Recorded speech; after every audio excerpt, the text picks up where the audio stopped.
vamos a mantener silencio y vamos a intentar obedecer durante todo el tiempo porque vamos a tener también intervenciones musicales y como sabemos el exceso de ruido interfiere. Josué que despierta multitudes y nos ha llenado el salón. El salón de Natural tiene 60 plazas, yo calculo que van a ir unas 70, 75 personas. Hacía calor para uno, ahora frío para otro. Cuando somos muchos, creo que hay lo más sano es que la gente no sube cuando está en un acto público. Entonces vamos a mantenerlo. Y bueno, presentamos a Josué. Josué es un viejo alumno de este patio, de este módulo que dirían en la cárcel, ¿no? Que le damos las gracias por haber aceptado la invitación. Josué realizó su tesis doctoral hace ya 11 años, este año hace 11, ¿no? Y él hizo el curso pasado sobre el tema que hoy nos trae, el tema de los himnos, la historia de los himnos evangélicos, y que yo creo que es un tema muy interesante porque diariamente durante la semana lo trabajamos dentro de las congregaciones y muchas veces no sabemos de dónde vienen, y eso ahora Josué nos va a permitir que podamos darle luz. Te lo agradecemos. Tengo que presentar también al grupo de personas que va a participar con la música. Vamos a tener al piano a Abigail Miranda, al violín a Noemi Tristán, habrá un coro de voces, serán Boicu, Apolo, Lucy, Carmen, Lucía, Helen, Miriam, Elizabeth. No falta nadie. Pues nada, también les damos las gracias a ellos por participar en este evento. Y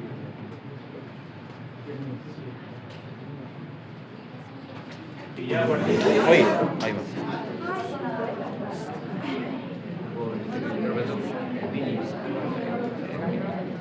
Va a exagerar una caída así de lado. el niño es resistente, no se preocupe. Que claro, quiero buscarlo. Claro, es que aparte lleva un pie aquí y otro allí.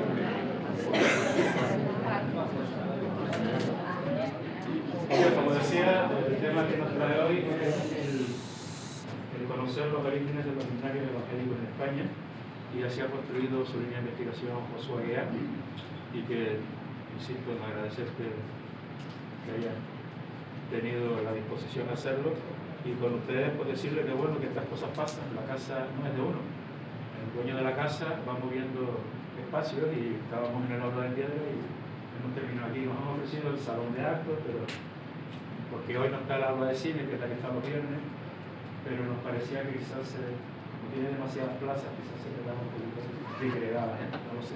Tomamos la decisión de continuar y Josué lo aceptó, y que es el que manda. Y Josué, muchas gracias.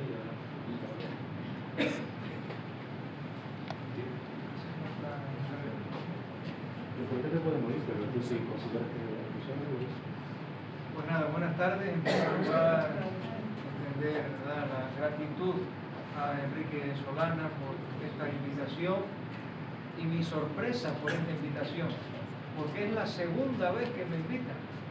Así que el hecho de haber repetido es una verdadera alegría poder estar esta tarde para hablar un poco cuando estamos en el, si no me equivoco, en el 20º aniversario del aula Martín Lutero, y en este caso en el 10º aniversario también de la lectura de la tesis doctoral, de la cual quisiera hablar brevemente, nada más algunos puntos introductorios, nada más algunos aspectos importantes. Cuando empezaba a pensar cómo preparar esta locución en esta tarde, pues me di cuenta de que había demasiada información y era necesaria la síntesis para poder hablar en esta tarde en el tiempo que nos es dado, y además tendremos unas participaciones musicales, pero ya les digo desde ahora que se va a promover que todos los presentes unamos nuestras voces a la de lo que han estado ensayando. Este grupo que ha estado ensayando con tesón, con esfuerzo, con verdadera ilusión y con energía. Y le comentaba a Elizabeth Alemán, que es la directora, que aunque hay una persona que no ha podido estar con nosotros, queremos mencionarla igual que si hubiera estado en el grupo, y por tanto queremos que quede constancia. Y estoy pensando en alguien a quien muchos conocen, que es Andrés Alcántara Marín, aunque en esta tarde no está con nosotros, es igual que si él estuviera cantando también y uniendo sus voces de esta manera. Pues vamos a ir comenzando entonces. Y no sé si alguien se preguntó cuando se hizo la lectura de la tesis o cuando se anunció esta conferencia, ¿por qué ese título anticipado de Suenen dulces himnos y luego Orígenes de los Signarios Evangélicos en España? Evidentemente porque esa expresión Suenen dulces himnos es tomada de un cántico evangélico que fue publicado en 1876, lo tienen ahí en la pantalla, en la revista La Luz. Y es una referencia o surge del Evangelio de Lucas, capítulo 2, con el anuncio de los ángeles sobre el nacimiento de Jesús, que os ha nacido hoy en la ciudad de David, un Salvador que es Cristo el Señor, y luego viene gloria a Dios en las alturas y en la tierra buena voluntad para con los hombres. Y precisamente quisiéramos iniciar cantando este primer himno, Suenen dulces himnos gratos al Señor, y uniendo todas nuestras voces a los del coro que ha sido preparado previamente.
Bien, es importante tener en cuenta ahora algunos conceptos breves. Vamos a tratar de no tener interrupciones por varias razones, pero una de ellas para agilizar el acto y así poder llegar a un punto importante dentro del tiempo que tenemos. Hay algunos conceptos previos que hace falta aclarar. Por ejemplo, ¿qué queremos decir cuando hablamos de un himno? Cuando hablamos de un poema. El himno es un poema, tiene que ver con letras. Y en este caso es un poema que ha sido escrito para la alabanza de Dios, está dirigido a Dios. En segundo lugar, tenemos la idea de la música. Cuando hablamos de música, estamos pensando en la combinación de tres conceptos: la melodía, el ritmo y, cuando fuere oportuno, la armonía. La melodía o tonada es una sucesión de notas con un carácter propio. Y la melodía o tonada, en este caso, lo usaremos para referirnos a esa composición musical para cantar un himno. En el caso de los himnarios evangélicos o de los libros de música evangélicos, no siempre himnarios, pues cada una de las composiciones musicales o tonadas tiene un nombre. Se pueden identificar esas músicas a través de un nombre, y aquí tenemos algunos ejemplos. Podría ser cómo comienza un himno, Ein Feste Burg, que sería luego Castillo Fuerte nuestro Dios en español. Podría ser el número de un salmo, porque en realidad lo que estamos cantando es un salmo. Se compuso para cantar un salmo, la melodía. Por tanto, All 100 o el viejo 100. También podría referirse a una ciudad como Nicea. Nicea fue una ciudad que se reconoce porque en ella, en el año 325, hubo un concilio en el cual se trató de la Trinidad. Uno de los himnos trinitarios más importantes se suele cantar con una música que se llama Nicea, por tanto. También podría ser el nombre de una persona. En el caso de un himno que se llama Firmes y Adelante, la música propia de ese himno, hace alusión a la esposa de un amigo del compositor del himno. Muy sencillo, porque el compositor del himno estaba pasando una tarde en casa de sus amigos, y cuando él compone esta música allí para Firmes y Adelante, decide que el nombre de la música sea el de la esposa de su amigo. Y como los creyentes evangélicos entienden por las escrituras que cada creyente es un santo o ha sido santificado en Cristo Jesús, se llama Santa Gertrudis. Pero Santa Gertrudis era la esposa de su amigo en cuya casa había compuesto esta melodía. Tienen ahí incluso el nombre completo. También podría ser el apellido del compositor, como la música más conocida para cantar "Oh mi amigo nos es Cristo". Ahora bien, estas tonadas se pueden utilizar para varios poemas o para varios himnos. Normalmente una misma tonada, y eso muchos presentes aquí les sonará la expresión de decir: este himno se puede cantar con la música de, porque esa tonada es apta para muchos otros himnos. El nombre de la tonada generalmente no se traduce, se dice en la lengua en la cual fue fijado en principio, aunque quizá esta tarde nos permitamos alguna licencia y la traduzcamos para favorecer la comprensión. Lo normal es que no se traduzca, sino se mantenga en la lengua que fuera, y como una convención, los caracteres se suelen presentar todos en mayúscula, y diferenciamos el himno de la tonada porque la tonada, su nombre, se escribe con mayúscula. Cuando hablamos de armonía, estamos pensando en la unión de diferentes melodías. Generalmente hay cuatro melodías, podemos decir así, cuatro voces humanas: la de soprano y la de contralto para la mujer. Generalmente, y pensando ahora en el siglo XIX y en los himnarios consultados, no aparece la palabra soprano, sino aparece la voz tiple, porque el nombre tiple es con el cual se identifica tradicionalmente en España a la voz superior de la mujer. Y nosotros aquí lo reconocemos con mucha facilidad porque tenemos un instrumento musical que viene de esta palabra tiple y que sabemos que es el timple, pero que está identificando simplemente a la voz más aguda, que equivale con la voz más aguda de una mujer. Tendríamos también para el hombre tenor y bajo, y por último ritmo. Tendríamos una secuencia de repetición. Eso es lo que es ritmo, una secuencia de repetición. Ahora vamos a hablar algo de los himnarios relacionados con la Reforma. Quisiera leerles dos versículos nada más de la Biblia en este punto. En Efesios capítulo 2, 8 y 9. No sé si alguno ha traído una Biblia, pero Efesios 2, 8 y 9 son dos versículos a los cuales quisiera hacer lectura. Y dicen así: porque por gracia sois salvos por medio de la fe, y esto no de vosotros, pues es don de Dios, no por obras, para que nadie se gloríe. Hay una reducción en 5 puntos que clarifican a qué se refiere eso de la Reforma protestante, que están reflejados en estos dos versículos de Efesios capítulo 2. Sola escritura tiene que ver con que la Biblia es la única norma de fe. Sola fe se refiere a la apropiación personal de la obra de Cristo, creyendo y confiando en Él. Sola gracia se refiere a que el fundamento de la salvación está en el favor de Dios. Solo Cristo, porque es el único Salvador, y en todo solo a Dios la gloria, porque la salvación es una obra de Dios y Dios es el que salva al hombre necesitado. Ahora, cuando enfrentaba la tesis, me daba cuenta de declaraciones como las que hace Marcelino Menéndez Pelayo en la historia de los heterodoxos españoles, que dedica una parte interesante a hablar de los himnarios evangélicos del siglo XIX. Y él dice que en general la musa protestante española es de una monotonía, insipidez deplorable y soñolienta. Pero me daba cuenta que en este contexto, que de por sí era adverso, que había descrédito, que había desprecio, también había desconocimiento. Y muchas de las cosas que Menéndez Pelayo decía eran datos equívocos, eran datos erróneos. Él a veces se refería a un autor refiriéndose a otro, hablaba de un himnario hablando de un autor que no era. Por lo tanto, antes de poder enjuiciar, sería preciso reunir un corpus significativo y poder clarificar, al menos como un punto previo, antes de un enjuiciamiento. Por eso el proceso que se siguió fue el siguiente: se acudió a diferentes archivos en bibliotecas, como los que aquí tenemos referidos, tanto en Madrid como en otros lugares. En el caso de Madrid estuvimos Apolo León Pérez aquí entre nosotros durante 10 días, en la mayor colección, en la mayor biblioteca protestante en lengua española. No recuerdo cuánta era la cantidad, pero era un número exorbitante de cientos de miles de libros, incluidos incunables. Y ahí pasamos 10 días de trabajo intensivo y recopilamos 19 gigabytes de fotografías. Era un trabajo arduo, y debo reconocer que no podría haber sido hecho sin la inestimable ayuda de Apolo, que está aquí entre nosotros, a quien le doy la gracia. Aquí tenemos una muestra de cómo podíamos empezar una jornada, porque pedíamos algunos libros, hay himnarios, había también revistas y había diferentes textos que digitalizábamos y consultábamos, y cuando pedíamos uno nos traían 2 o 3 más.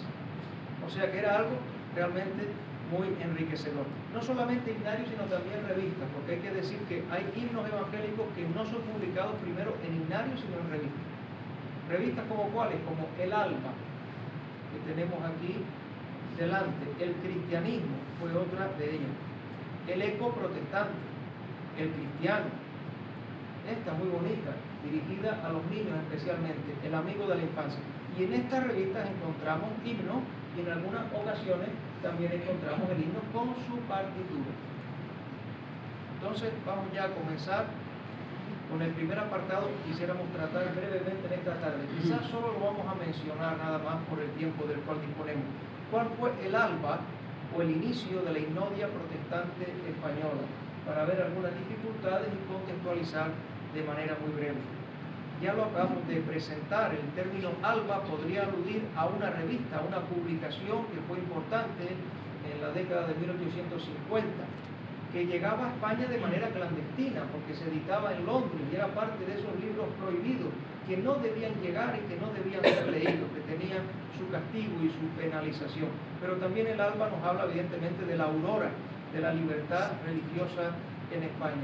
Y aquí tenemos que destacar 2 aspectos. En primer lugar, la importancia de Cádiz, que va a ser un espacio clave. Escribe García Tejera que esta ciudad, que tenía una intensa vida cultural, va a ser importante por una tumultuosa y controvertida actividad política de los albores del siglo.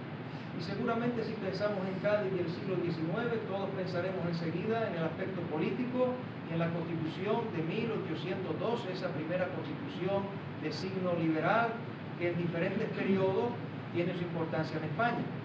Si pensamos en el ámbito cultural, quizá podremos pensar en la llamada querella calderoniana, donde hubo un enfrentamiento acerca de 2 posiciones literarias, y ahí tenemos a Nicolás Bonfaber, y a José Joaquín de Mora.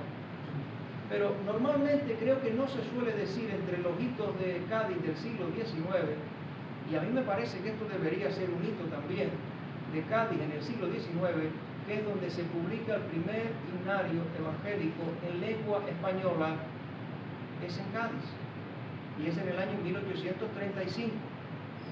es excepcional incluso dentro de la obra del autor que lo publica, William Harris Ruhl, porque como tenemos reseñado a continuación, el resto de sus libros, que durante algunos años, estoy pensando en el periodo 33 al 42 que él entra y sale de España, todos sus libros fueron impresos en Gibraltar.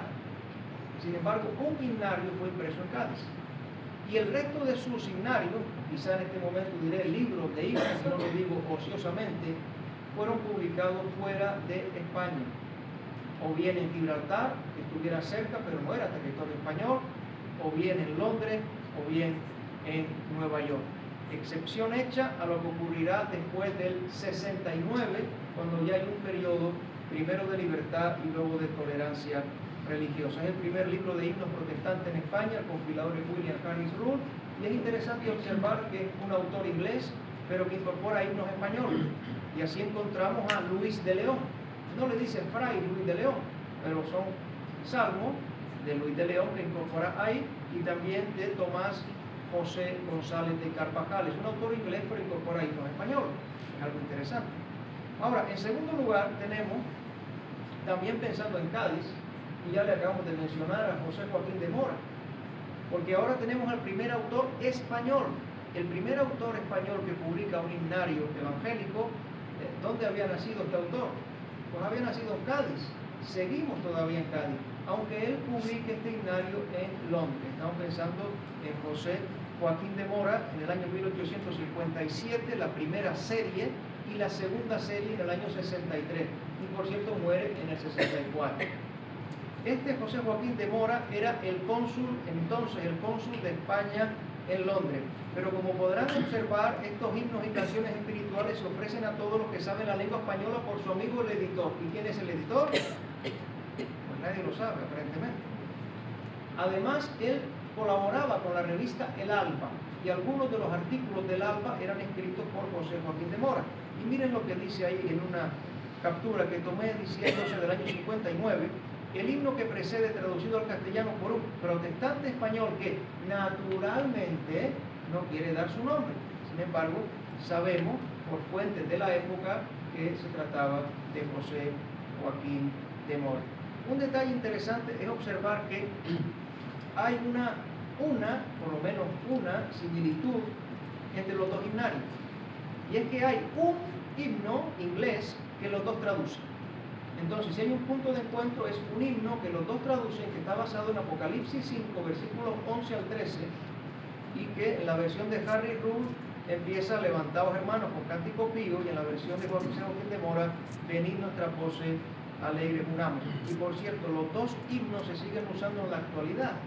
Curiosamente, el del autor inglés se sigue cantando en España, y el del autor español se canta en Hispanoamérica, también en España, pero fuera de España quizá menos.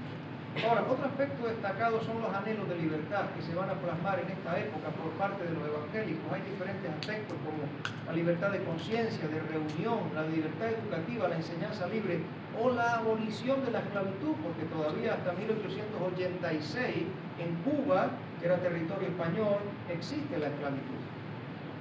Pero a lo que le van a prestar más atención es a la libertad de culto. Así que en el Alba se presentan artículos como este, diciéndose que es la primera de las libertades y que faltando esta libertad ninguna otra tiene sustento, y que las constituciones, que sabemos que en esta época fueron efímeras, pues van a ir una y otra, porque estas las dicen la principal, la fundamental, la más importante. Hubo en el año 1869 el principal momento de libertad religiosa en España, que fue muy breve, duró realmente 5 años nada más, luego se pasaría a la tolerancia religiosa. Y en este momento Juan Bautista Cabrera escribirá hablando del fundamento de todas las libertades y alegrándose de ese momento en el cual la soberanía nacional había dado esta libertad. Voy a ir indicando a que los músicos puedan irse preparando para enseguida poder continuar. Pero en estos anhelos de libertad se van a plasmar también en los himnos. Se van a plasmar en los himnos, pensando en un versículo bíblico que dice: por nada estéis afanosos, sino sean conocidas vuestras peticiones delante de Dios. Conocidas vuestras peticiones delante de Dios. Hay 3 himnos relacionados con la libertad. El primero de Ruhl, y es una intercesión por la España, según él la llama. Ahora, Rull, que había estado de Gibraltar a Cádiz y de Cádiz a Gibraltar, después de ciertos antecedentes que no puedo incidir en ellos, él desarrolla no solamente una actividad teológica, sino él abre una escuela en la cual puede dar enseñanza gratuita para los que no pudieran pagar la módica cantidad de 5 reales. Y él hace una serie de trabajos, digo, tanto teológicos, evangelizadores, pero también culturizadores. Pero, sin embargo, a pesar de tratar de acogerse a las normativas vigentes y a pesar de haberle sido enviado un investigador que llegó en secreto, alguien que iba a hacer una inspección un día sin previo aviso, con el intento de encontrar algo que estuviera fuera de la ley y poder cerrar sus escuelas y todo lo demás, el informe fue: no hemos encontrado nada que esté fuera de la jurisdicción de la legislación presente. Pero finalmente Rull no solamente le cierran su escuela, le evitan su trabajo evangelizador, sino lo expulsan de Cádiz y él tiene que marcharse de España. Esto ocurre por el año 39. Sin embargo, un poco más adelante él escribe este poema donde habla de la libertad, de la tiranía, de la mentira, y que luzca la verdad en España. Él, expulsado de España, intercede por España. Tal vez está pensando en esos versículos que dicen: conoceréis la verdad y la verdad os hará libres. Habiendo dicho Jesús: yo soy la verdad. Él pide, por tanto, de esta manera.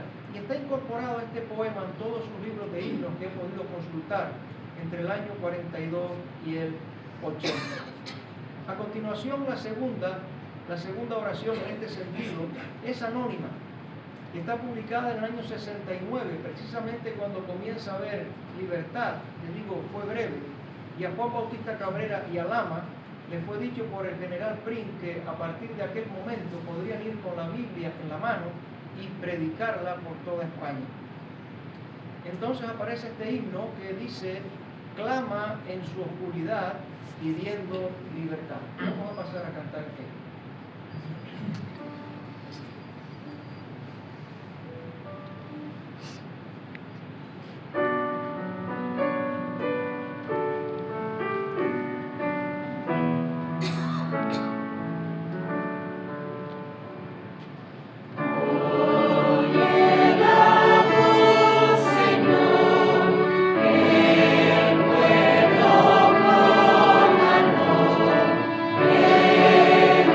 Eleva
3 himnos.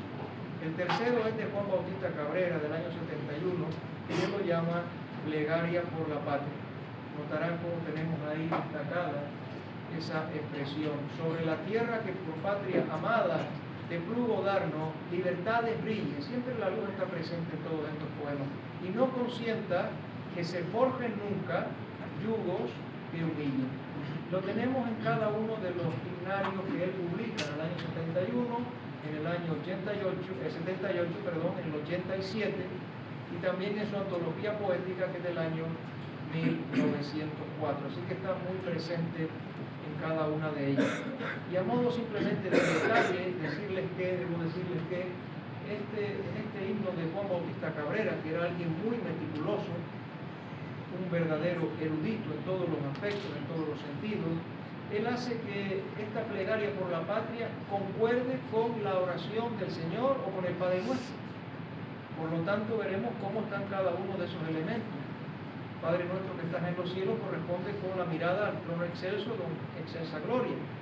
El santificado sea tu nombre, esa palabra corresponde con que todos te rindan el debido culto. Venga tu reino, está en tu reino, sea nuestra amada patria. Hágase tu voluntad, están las expresiones, tu voluntad de la ley que veneremos. El Padre nuestro de cada día está en a cada hombre la abundancia dale que necesita, que no haya pobreza en España. Perdónanos nuestros pecados, está en míseros somos, lo confiesa el labio. Estamos confesando nuestros pecados y de manera muy interesante, no nos metas en tentación, mas líbranos del mal. Él lo desarrolla como si fuera un bosquejo en 3 aspectos. Habla de la ausencia de libertades, de los yugos que humillan, que no haya yugos que humillen. Habla de la guerra, que nunca brille la fulmínea espada, y habla de la enfermedad, danos la salud, aleja de nosotros o evita cólera y peste. En segundo lugar, queremos decir algo acerca del conocido himno de la Reforma. El himno de la Reforma nos hace retroceder en el tiempo hacia la Alemania del siglo XVI. Luego retornaremos a la España del XIX.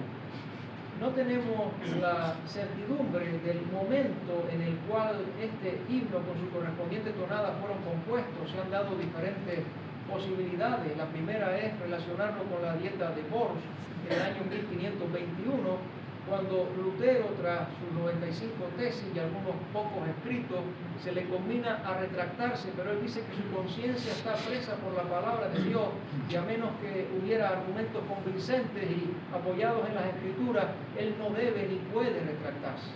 Algunos piensan que este es el momento en el cual Lutero habría compuesto el himno, pero no hay ninguna prueba a ese respecto. Justo a continuación, en un acto de misericordia y de protección, Lutero es raptado y es confinado en un castillo por Federico el Sabio, que quiere protegerlo, porque a partir de esa declaración de Lutero, Lutero es un proscrito, e incluso si se le asesina no habrá sido cometido ningún delito. Lutero está perseguido. Lutero es una persona cuya vida corre riesgo, así que Federico III decide protegerlo y lo encierra para su bien en el castillo de Wartburg, donde por cierto él aprovechará ese año de encierro para traducir el Nuevo Testamento al idioma alemán desde el griego. Algunos piensan que Lutero, cuando diga castillo fuerte, está contrastando y está diciendo que aún más fuerte y más poderoso que las almenas y que las torres del castillo en el cual yo he estado protegido es Dios. Castillo fuerte es nuestro Dios, defensa y buen escudo. Pero todavía en esta época no había posiblemente Lutero, al menos no lo había dado a conocer este himno. En tercer lugar, se piensa en el año 1527, cuando mueren los 2 primeros mártires de la Reforma protestante. Se menciona esto porque previamente en una situación anterior, en una situación previa, ya Lutero había dedicado un himno a algunos que habían sufrido por la fe, pero tampoco en este momento podemos decir que ocurriera. En el año 1529 tenemos la dieta de Espira, otra ocasión, en la cual en este caso son los príncipes alemanes los que se niegan a obedecer, en este caso a participar en unas procesiones y en unas situaciones religiosas que son contrarias a su conciencia, y estos príncipes alemanes incluso dicen que están dispuestos a poner su cuello y a que si es necesario les quiten allí la vida, pero que no van a ceder. Y y se piensa que esta pudiera ser la ocasión en la cual Lutero en algún lugar estaba cantando quizá este himno Castillo Fuerte. Sí es seguro que ya para el año 1530, cuando se presenta ante la dieta de Apurgo, la confesión que lleva el mismo nombre, sí se sabe ya que para esta época, que es en el momento en el cual se afirma la libertad religiosa en Alemania, sí se sabe que en este momento evidentemente sí se estaba ya cantando, y los príncipes, o bien al inicio, dice al inicio, pero posiblemente también después, salieron cantando este himno Castillo Fuerte es nuestro Dios. Se supone, esto es una suposición, que en el año 1529 pudo haber estado publicado en Cánticos Sagrados, pero es un himnario que no se conserva, al igual que el anterior de 1528, que solo menciono a Hans Weiss. La primera publicación conservada es del año 31 y lleva como título el Salmo 46, Dios nuestro refugio y poder, porque Lutero se basa en los primeros 3 versículos del Salmo 46. Aquí tenemos la primera publicación conservada del año 31 y podemos ver el título y como dice el nombre de Martín Lutero. Ahora, ya estamos pensando en 1531, pero en el año 36 ya está traducido al sueco y en el 39 está traducido al inglés, aunque esta primera traducción prácticamente pasó sin ser muy conocida, no tuvo mucha trascendencia. La que tuvo uso común espera hasta el año 1722. Esto se debe a que en Inglaterra se usaba más salterio que himnario, que no podemos hablar de ese asunto. Pero, ¿y la primera traducción castellana para cuándo? Pues yo me fijé, era un detalle interesante, cuando estaba haciendo la tesis, me fijaba en los errores de datación en muchos casos. Por ejemplo, tomé este himnario de oración 21 del año 2006, un himnario español, donde se decía que este himno Castillo Fuerte, creo que lo están viendo, habría sido traducido en 1887. Sin embargo, ya está traducido en 1871. Y la traducción española fue la base de la traducción al portugués en el año 1886. Por lo tanto, vemos cómo habría sido impensable una traducción de esta manera. Y este es un detalle interesante, solo lo menciono, la traducción al catalán espera hasta el año 1966, pero va por otro lado, porque aquí ven que tenemos alemán, inglés, castellano, incluso portugués, esta no está dentro de ese mismo ámbito. Aquí tenemos año 71 y tenemos este himno que aparece en este himnario y después aparece, justo después aparece en esta revista, en el Cristiano. Voy a tratar de un poco de prisa para ganar algo de tiempo. Ahora tenemos aquí, quisiera leer con ustedes, si lo pueden buscar junto conmigo, Colosenses 3:16, para hacer notar enseguida, vamos a hacer notar enseguida himnarios según el ámbito de uso. Colosenses 3:16, un versículo que dice: la palabra de Cristo mora en abundancia en vosotros, enseñando y exhortando unos a otros en toda sabiduría, cantando con gracia en vuestros corazones al Señor con salmos e himnos y cánticos espirituales. Porque este versículo va a ser muy importante para lo que hemos de decir ahora. Ya hemos mencionado que Lutero traduce la Biblia al alemán en el año 1522 y en aquel tiempo se consigue, como dice Philip Schaff, quizá un poco parafraseado, pero él dice que la Biblia fuera el libro tanto en la capilla, en el hogar, como en la escuela. Y para el año 34 tenemos al alemán la traducción de la Biblia completa. Y esto se va a basar en 2 principios fundamentales, el primero de los cuales es el libre examen. El libre examen está entroncado en otro versículo de la Biblia que dice: Jesús, escudriñad las escrituras en la Biblia, escudriñad las escrituras. Entonces, si hay que escudriñar las escrituras, es preciso el libre examen, el examen personal o individual. ¿Y cómo se va a llegar a un examen personal o individual si la Biblia está escrita en un idioma que no podemos entender, como es el latín, que no podemos leer y que no podemos discernir? Por eso hace falta la lengua vernácula. Por eso hace falta la impresión de ejemplares para el uso individual, para que cada uno tenga su Biblia y pueda examinar por sí mismo lo que ella dice. Por eso la Biblia llega a ser el libro del creyente. Hemos puesto ahí a los evangélicos o protestantes, se les llama el pueblo del libro, y también muchas veces el pueblo de los 2 libros. ¿Cuáles son los dos libros? Será la Biblia y el himnario. O en el caso de las iglesias asociadas con la impronta de Calvino, el libro y el salterio. La Biblia y el salterio, el libro de Salmos. Así, recordando a Ruhl, miren cómo él introduce, porque Ruhl también, pasamos de Alemania a España, Ruhl también traduce, en este caso del griego al español, la Biblia. Me refiero ahora al Nuevo Testamento, inicialmente los 4 evangelios, y en la introducción que hace en 1841 dice que su propósito es que se inclinen a estudiar por sí mismos el código sagrado. Ahora, el eficaz mantenedor del archivo de Enrique Turran en Galicia, que se llama Marcos Gago, y que ha sido siempre alguien de mucha ayuda en mis investigaciones, en su momento me mencionó un himno de Enrique Turran muy interesante, porque hace una definición del protestantismo desde España. Dice: protestamos contra el mal. Protestante tiene que ver con una firme declaración, pero seguramente a Enrique Turran le burlarían, se reirían, como algunos dicen: ¿y contra qué están ustedes protestando? Que no es el sentido de protestante. Pero él escribió este himno y dice: pues miren, protestamos contra el mal y afirmamos o declaramos escudriñar la palabra de verdad. Desechamos lo que en la Biblia no se puede encontrar. El segundo principio fundamental sería el culto participativo.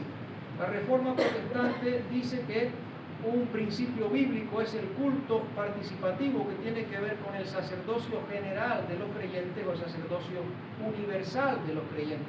Y eso lleva como una consecuencia necesaria que el canto no puede estar limitado a ciertas personas. El canto no puede ser de uno frente a otro. El canto tiene que ser congregacional, porque todo creyente es un sacerdote. De esta manera, y pensamos ahora en el ámbito hispánico, tenemos a Juan Bautista Cabrera que dice: en el ejercicio y uso de los dones somos levitas, pero en el de la adoración somos sacerdotes. Está citando 1 de Pedro capítulo 2. También en Argentina, en la introducción de un himnario de Juan Nachten, se hace una contraposición muy bien explicada entre lo que llama Nachten el sistema teatral, es decir, solo escucha, y el sistema popular de participación directa en el canto. Lo mismo ocurrirá con Mateo Cosidón, la lira sagrada, impresa en Madrid, donde dice que en las asambleas cristianas todos cantan. Y más adelante dice que los himnos son coros espontáneos en los que todos toman parte. Está hablando de este principio. Ahora, estamos en Alemania, 1524, es un año importante porque se editan 4 himnarios. Tenemos un himnario para uso eclesial. He puesto la traducción sería el libro de 8 himnos y sería el primer himnario protestante. También allí en Alemania aparecen 2 ediciones de Enquiridium. Aparecen 2 ediciones por una razón sencilla, porque la primera se agota y rápidamente hay que hacer una nueva. Y cuando se hace la segunda se añade uno más, un himno más. En ese caso había 18 himnos de Lutero, sería para uso doméstico, en el hogar. Y en tercer lugar tenemos de Johann Walter las primeras armonizaciones de himnos en este himnario, que creo que es algo así como himnos y cánticos espirituales, algo así, pero tienen intención pedagógica porque es para uso escolar, es para uso en las escuelas. Esta es una clasificación que debemos retener. Tenemos himnarios para uso eclesial en la capilla, por lo tanto, para uso escolar en el colegio y para uso doméstico en el hogar. Espero que me vayan siguiendo bien. Porque cuando llegamos a España, a la Segunda Reforma, vamos a encontrar exactamente lo mismo. Nosotros podemos encontrar himnarios que han sido preparados para uso en la capilla y por lo tanto aquí les he traído el primer himnario evangélico publicado en España, la lira sagrada, aproximadamente 1868, y tiene letra y tiene también partituras. Pero en segundo lugar, hemos traído también un himnario que se llama el Cancionero Escolar, que sería, como su propio nombre indica, para uso en el colegio. Y en tercer lugar, y esperemos que el esquema vaya bien, porque si no va a ver el esquema, el docente se nos viene abajo, necesitaríamos en tercer lugar, ¿qué podrá ser esto? Enquiridium. ¿Saben qué significa enquiridium? Del tamaño de una mano. libro del tamaño de una mano. Y este librito de poesía era para uso doméstico, para uso en el hogar. Entonces tenemos exactamente en España la misma condición de los mismos tres tipos de himnario. Aquí simplemente tengo una relación de lo que ocurre en Alemania. El primer es himnario para uso eclesial, el libro de 8 himnos, con ese énfasis que dice cánticos y salmos de acuerdo a la palabra de Dios de la Santa Escritura, con los autores que eran Martín Lutero, Esperatus y Justo Jonas. Creo que aparece ahí anónimo, pero se entiende que es el autor, el destacado Martín Lutero. Las dos ediciones de Enquiridion que ya hemos mencionado, ven que sería un Enquiridion o libro del tamaño de una mano, es lo que está diciendo ahí. Y por último, y aquí tenemos a Johann Walter, muy interesante porque aquí tenemos que el cancionero que tiene intención escolar es armonizado a 4 voces. Los anteriores no, los anteriores solo tienen melodía, pero aquí está armonizado a 4 voces porque la intención es que los jóvenes puedan aprender algo eficaz y puedan educarse en la música y puedan educarse en las artes. La música sería un medio eficaz de educación y Lutero piensa que el educador que no sabe cantar no es un buen educador. Él piensa que una cosa va junta con la otra y que si alguien tiene buena voz tiene derecho a una beca escolar por esa condición. Y ahora Lutero escribe y tenemos, por ejemplo, algo muy llamativo: sermón para que se manden a los hijos a la escuela. Miren qué título. Y en ese sermón Lutero dice que es un arte diabólica, son sus términos, es un arte diabólica despreciar la palabra de Dios, y tal vez todos estaban de acuerdo que era un arte diabólica despreciar la palabra de Dios, pero dice que también es un arte diabólica, lo pone a la misma altura, despreciar la escuela y despreciar la enseñanza. Por tanto, él habla también de la necesidad de crear y mantener escuelas cristianas que sean gratuitas, que sean públicas, que se admitan a niños y a niñas, y que las enseñanzas artísticas tienen que tener parte en el programa educativo, que la condición humilde de cualquier familia no puede impedir.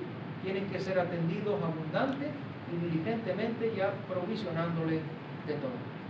Y vamos a asomarnos un momento. Voy a invitar ya a los que van a participar, que creo que va a ser un dúo, si no me equivoco, a continuación, porque es muy interesante. Quizá aquí todavía hay más que investigar y más que buscar, pero es muy interesante ver libros de música y himnarios para escuelas diarias o dominicales en este lapso de tiempo que hemos analizado.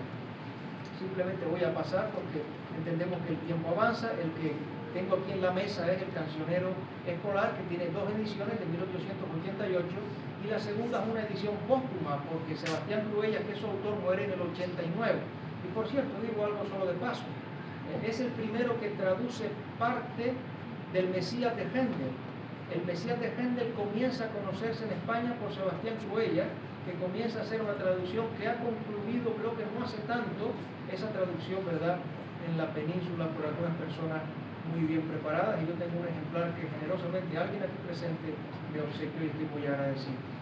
El Cancionero Escolar, vamos a ver si de este en concreto, vamos a intentar asomarnos ahora a un día dentro de una de estas escuelas evangélicas gratuitas. Ahora, tomando la idea de la enseñanza musical, estos himnarios no empiezan por el himno número 1, sino empiezan por una introducción a solfeo, porque se trata de que hay un valor pedagógico. Los niños tienen que aprender las notas musicales, tienen que saber cada una de sus características, pero hay algunos que me han llamado mucho la atención. Hay muy interesantes algunos, como la abejita, por ejemplo, está muy bonito el de la abejita. O hay algunos que son un poco más serios, pero también muy hermosos, que hablan de la esclavitud y de no a la esclavitud, y cómo los niños debían entender que eso debía ser abolido, no debía haber esa distinción que todavía existe. Pero hay algunos muy peculiares, y he elegido 3 que quisiera, en este caso solamente los escucharemos, yo creo, porque son poco conocidos. Empezamos con este que se cantaba, miren, para ir al recreo.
Yo sé que los niños salieron contentos del recreo. Pero, a veces lo bueno es breve y se acaba. Y entonces, yo no sé si ustedes, pero yo me imagino, es quizá una imaginación mía, que este canto más bien lo empezarían las maestras o los maestros, supongo yo, no lo sé, vamos a escucharlo a ver, es una suposición mía, vamos a ver.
Pero bueno, hay otro momento importante que todos los docentes, aquí hay unos docentes, todos los docentes reconocemos muy bien, que es cuando llega el final del día.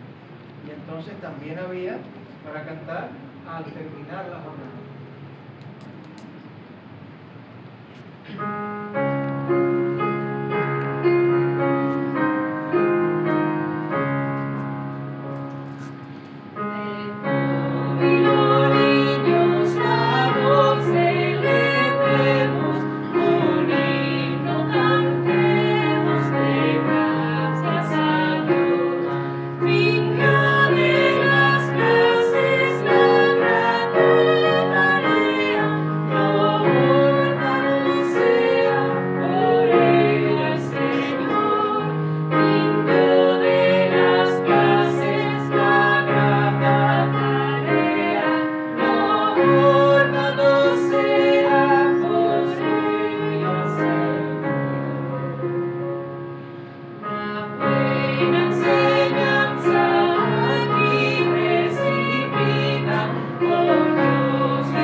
Vamos ya a ir preparando el siguiente himno y hemos dicho que en este caso, por ejemplo, Cancionero Polar de Sebastián Cruellas es del año 1840 88.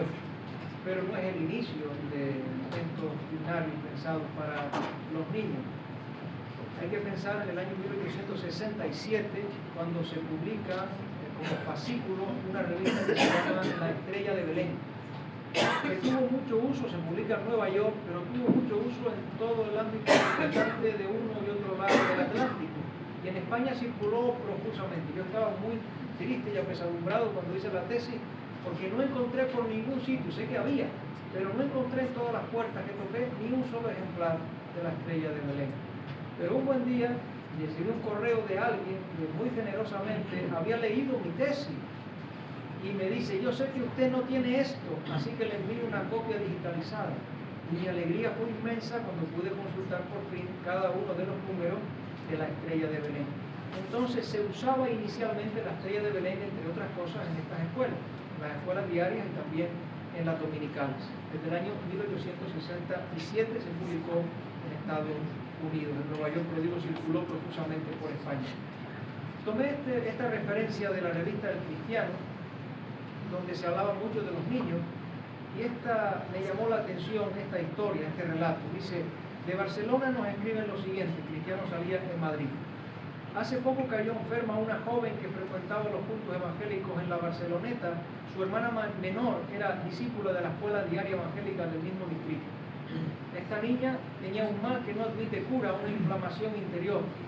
Por 2 semanas la pobre joven sufrió terrible agonía, estando algunas veces fuera de sí a causa de sus dolores, pero durante el curso de su enfermedad cantaba casi continuamente 2 cánticos muy conocidos de los niños de nuestras escuelas dominicales. Uno de ellos era Del trono eterno en derredor, y el otro que vamos a escuchar a continuación es Yo voy viajando, sí, al cielo voy. Y con las palabras de estos cánticos sobre sus labios fue traspuesta, lo creemos, al mundo donde no hay dolor, ni llanto, ni muerte. Aquí tenemos La Estrella de Belén para que ustedes puedan ver dónde se publicó, en el año 1867. Vamos a ver si podemos hacer ahora rápidamente algo interesante. Creo que no se conoce, es poco conocido, pero quizá podríamos unirnos en una parte sencilla que dice al cielo voy. Las 2 primeras veces es de una manera y la última es de otra, pero nos van a ayudar cantándolo un par de veces sobre esa parte para que luego, al menos ahí, nos podamos unir todos si así lo desean. Adelante.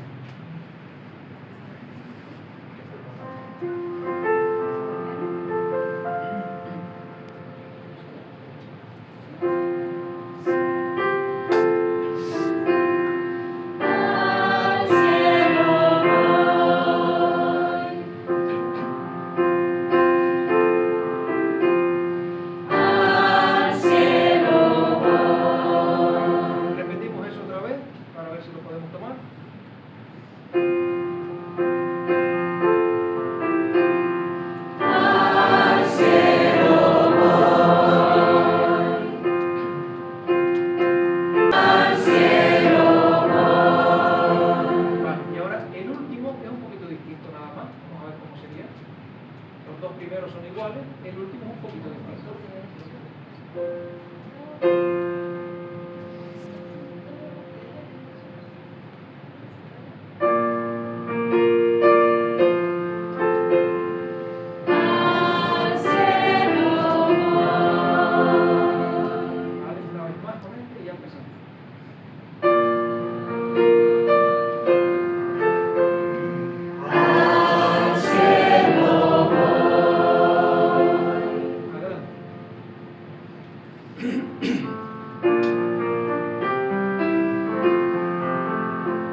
pasar a continuación a mirar la tipología musical protestante. Quizás sea un momento en el cual pueden permanecer, porque vamos a cantar quizá de manera más seguida.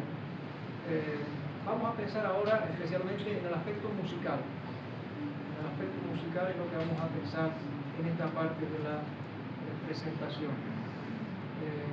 Hay unos autores, en el año 1980, Eskew y Manrea. Ellos hicieron una muy interesante clasificación de tipos musicales protestantes a partir del coral luterano y a partir de la monodia calvinista.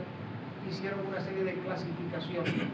Luego esta clasificación es revisada por el musicólogo chileno Cristian Guerra Rojas, y realmente lo que yo hago en este caso es, por un lado, comprobar que cada uno de estos tipos musicales aparecen en España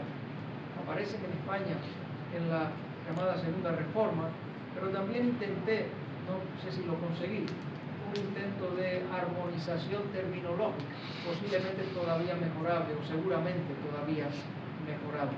Entonces lo que vamos a hacer ahora es un breve recorrido por algunos de estos tipos musicales protestantes. Como dice Garbini, la música sacra tiene un nuevo inicio en Lutero, donde van a partir diferentes modelos musicales. El coral luterano o coral protestante o simplemente coral comienza en 1524 con ese Johann Walter que mencionamos en su momento, y tenemos a Lutero como uno de los importantes compositores, pero Walter como un armonizador. Armoniza 3 y a veces incluso a 5 voces.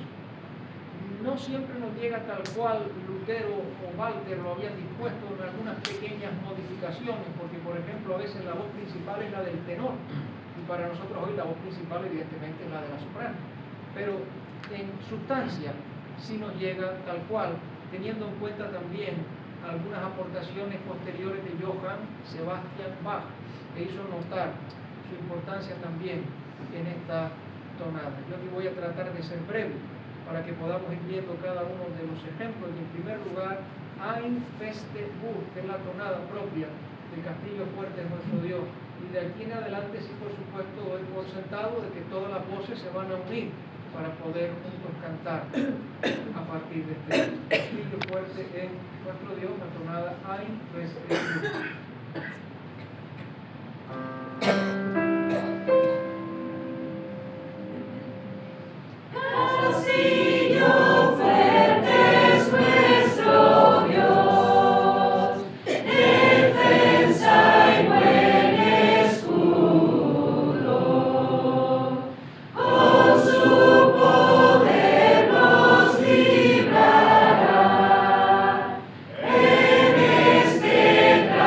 Gracias.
siglo XVI, tenemos que pensar en otra vertiente musical protestante, en este caso relacionada con Juan Calvino.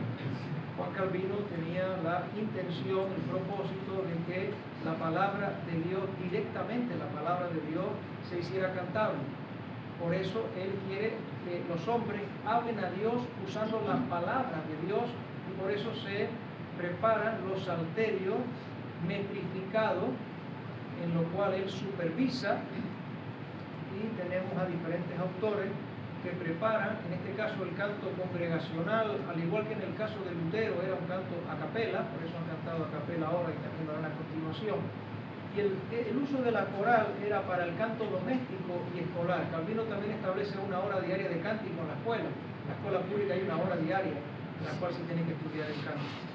Vamos entonces a escuchar ahora, según el Salterio de Ginebra, sería el Salmo 134. Pero vamos a escuchar el Salmo 100, porque en este caso William Ireland Knapp, en 1870, cuando él propone una traducción del Salmo 100, usa la música que originariamente era para el Salmo 134 en francés, en Ginebra, pero curiosamente en Inglaterra se había popularizado para el Salmo 100, por eso la melodía, verán que se llama Old 100 o el antiguo 100. Nos referimos a la melodía tradicional para cantar en este caso el Salmo 100, e igualmente podemos unir nuestra voz.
Tenemos a continuación la coral metodista, ya estamos pasando del siglo XVI hasta el siglo XVIII, y habría 4 subtipos, y simplemente destaco que el que he seleccionado tiene una estructura arquitectónica. Y es bonita la metáfora, porque Estamos pensando en un edificio que comienza a ras del suelo, ¿verdad? Pero poco a poco se va elevando hasta que llega a su máxima altura.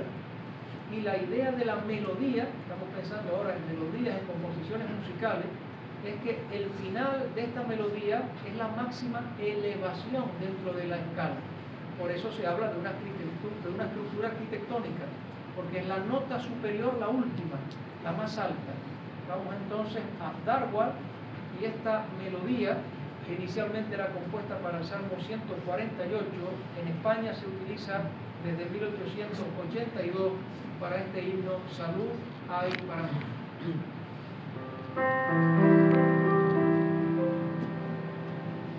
Salud hay para mí, ya pierdo mi temor al contemplar por fe a Cristo el Redentor.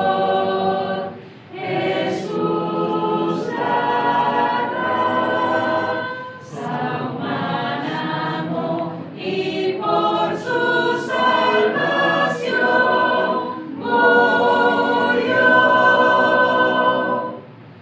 Las llagas de Jesús, cuán elocuentes son, expian mi maldad, me hablan del perdón y mi rescate te elevo allí, pues que murió Jesús por mí.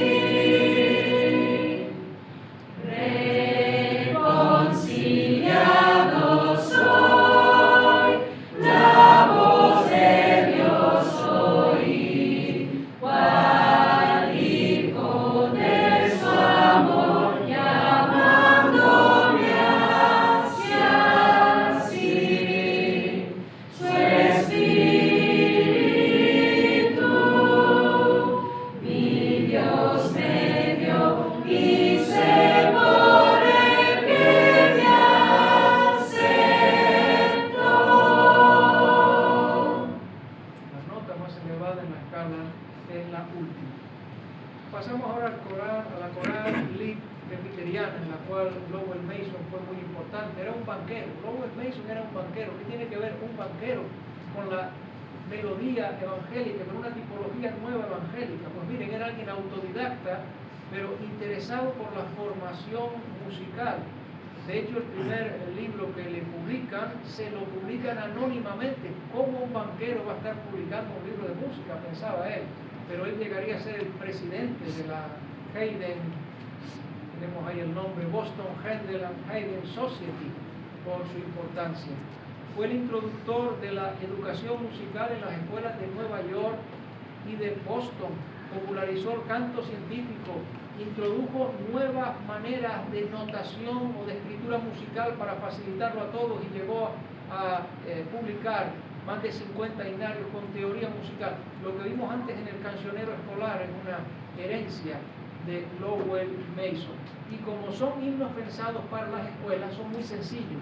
Solamente usa 3 acordes: tónica, dominante y subdominante. Un ejemplo que vamos a ver es la tonada Topladi, que llega al español en el año 1875 para cantar Roca de los Siglos. Esto es un ejemplo simplemente de un himnario que él editó, y pasamos a Roca de los Siglos. Podemos, como hemos dicho, unir con fuerza también nuestras voces si conocemos el himno.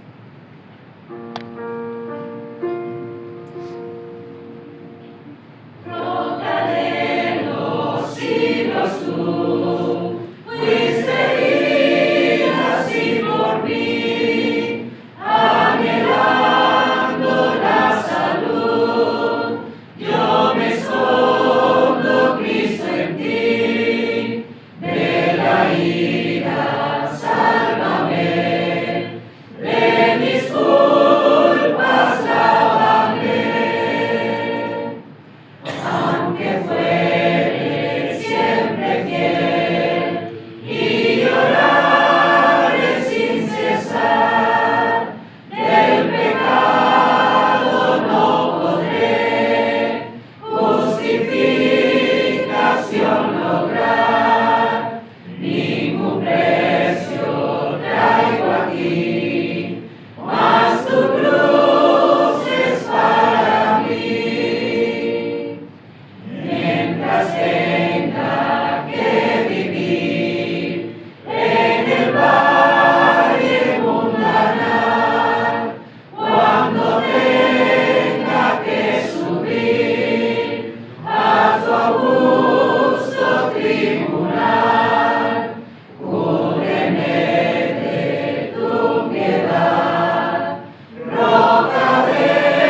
continuación tenemos ahora en el Reino Unido el coral Lead Anglicano.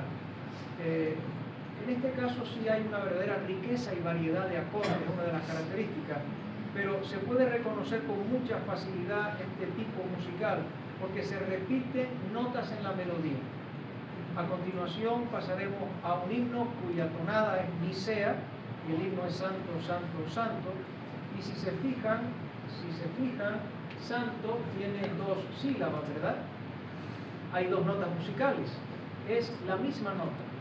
Para cada uno de Santo, para cada una de esas palabras, solo se emplea una nota que se repite, porque la pauta es la repetición de notas. Ocurre también en otro caso como esa tonada de San Gertrudis de Firme y Adelante, que se repiten hasta 5 veces seguidas la misma nota, y no hay tanta repetición, pero fíjense que sí hay continuas repeticiones. Vamos allá. Te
que se caracteriza, que se reconoce con mucha facilidad porque aparece algo nuevo.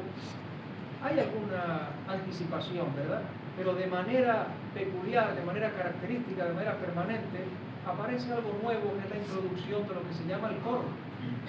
Quizá habitualmente se diría estribillo, pero en los himnarios evangélicos dice coro.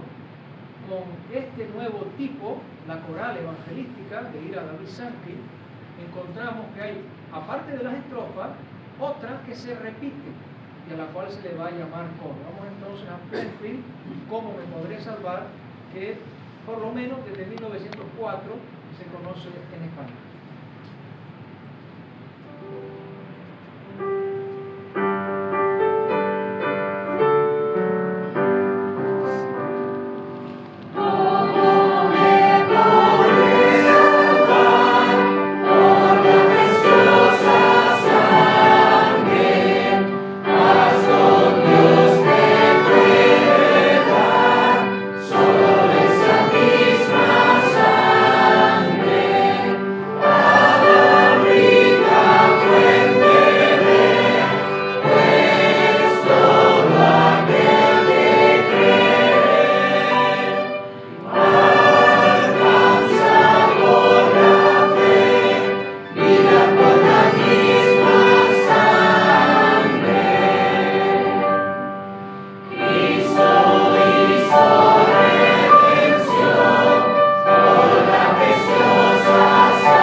Ahora, tenemos que ir ya reduciendo porque ya estamos cerca a llegar a la finalización.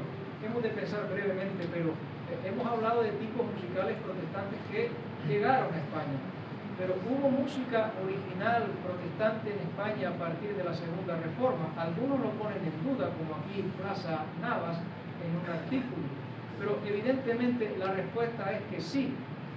La respuesta es que sí. Cuando empecé con la tesis encontré estos materiales y veía que había por lo menos 9 autores y 3 países, y aquí estoy pensando incluso fuera de España, en todo el ámbito hispánico, en todos los países de habla española, 9 autores y 3 países. Pero cuando voy revisando y voy viendo y voy comprobando, encuentro que en esta zona de fechas, 1868-1924, hay por lo menos 22 compositores de melodía para uso de los evangélicos distribuidos en 5 países. Hay algunas obras importantes, solamente les voy a mencionar algo muy breve, en este caso de Mateo Cosidó. Aquí tenemos encima de la mesa el primer himnario que él publica. Otros compositores que estuvieron asociados con, en este caso, con Juan Bautista Cabrera, que los tenemos aquí referidos.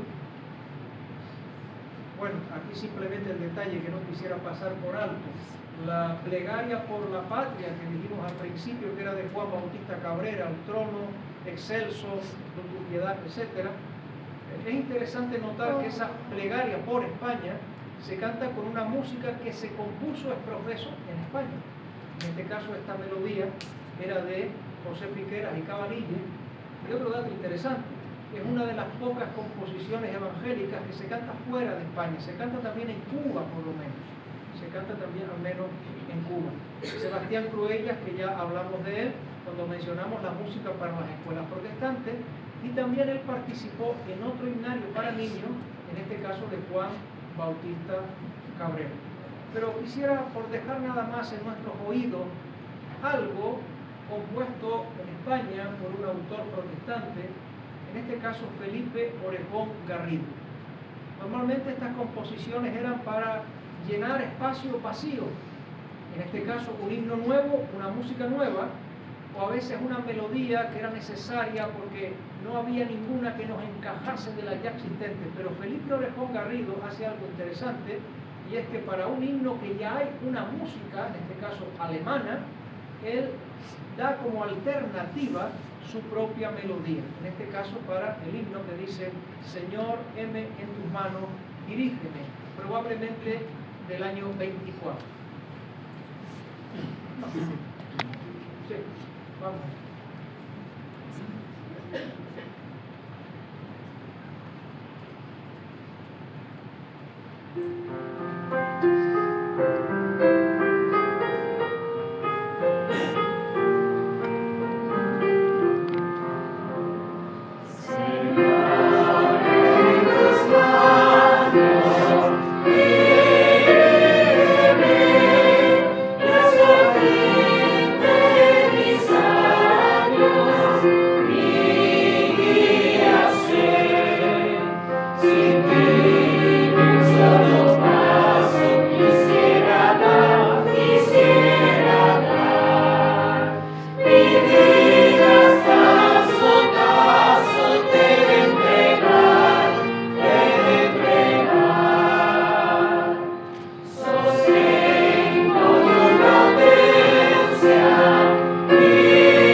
La primera, que quiero mencionar, solamente dos, es Madrid, pero esta tonada de origen español y para uso de los evangélicos se publica en Estados Unidos y posteriormente llegará a ser usada en España, después de ser usada en Portugal, por cierto, a partir ya de la Segunda Reforma, después de 1869. Quizás es más conocida por usarse para cantar esta tonada que se llama Madrid, Santa Biblia para mí, pero tal vez se cantó en primer lugar con este himno: Alma basta de temor.